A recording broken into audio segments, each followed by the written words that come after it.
Tonight I'm making old-fashioned smothered fried buttermilk chicken and gravy. It is easy and oh my good. I'm Tess and welcome to my kitchen. I'm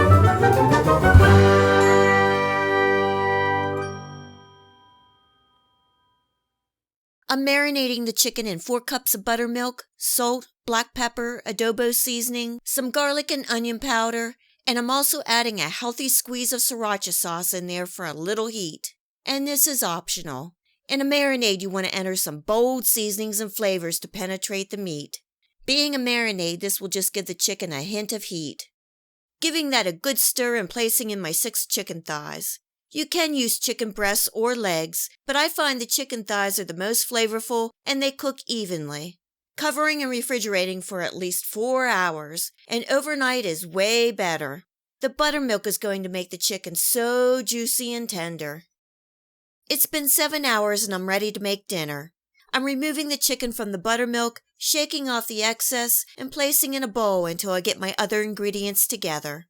Remember, you can find this recipe and the list of ingredients in the description box below. I have 2 cups of flour and adding salt and black pepper, some garlic and onion powder, poultry seasoning, and I just love celery seed. These are the flavor profiles we like, but you can adjust to your liking. Giving that a good whisk to make sure everything is well combined. Now I'm taking the buttermilk chicken and dredging in the seasoned flour, making sure all the chicken is thoroughly coated, lightly shaking off the excess, and next is the frying pan.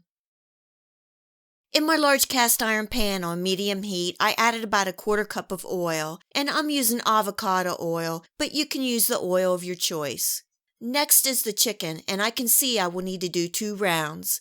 I'm not cooking the chicken all the way through. I just want the chicken to get a nice browning on the outside, and this will take about 2 to 3 minutes on each side. Don't worry about some of the coating falling off, because this is going to add a lot of flavor to our gravy. A lot of flavor. Once the chicken is browned, I'm removing and putting on a tray to rest.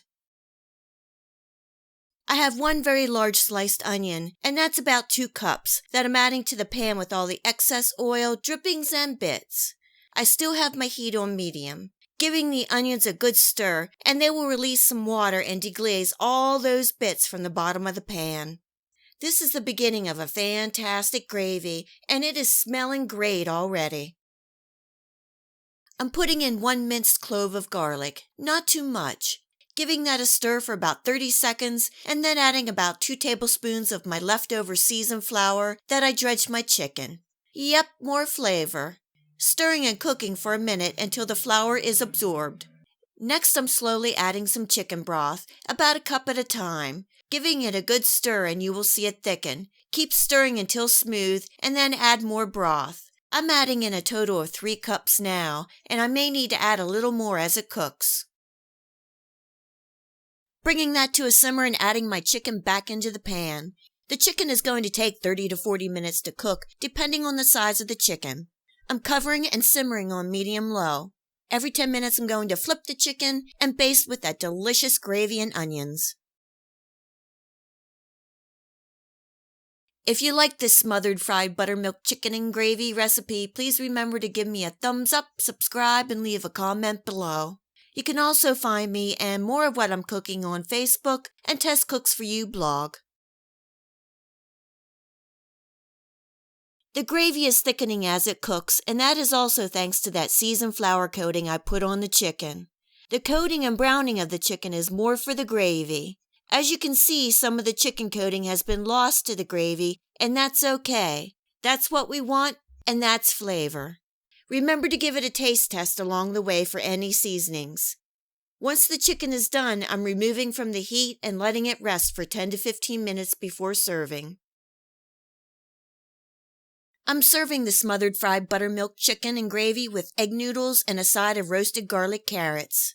You can serve this over rice, pasta, mashed potatoes, biscuits, or even waffles. The chicken is so tender and juicy, and the gravy just brings it all together. Comfort food? Oh my good. This is a great budget meal and will easily serve 4 hungry people and possibly some leftovers. The richness and the deep flavor of the gravy lets this meal go a long way. I've made this many times over the years, and it is always a winner. Please give this smothered fried buttermilk chicken and gravy recipe a try, and enjoy. And thanks so much for joining me here in my kitchen. You can subscribe here for my future video recipes. And remember to come visit me on Facebook. You never know what I might be cooking. Until next time, much love.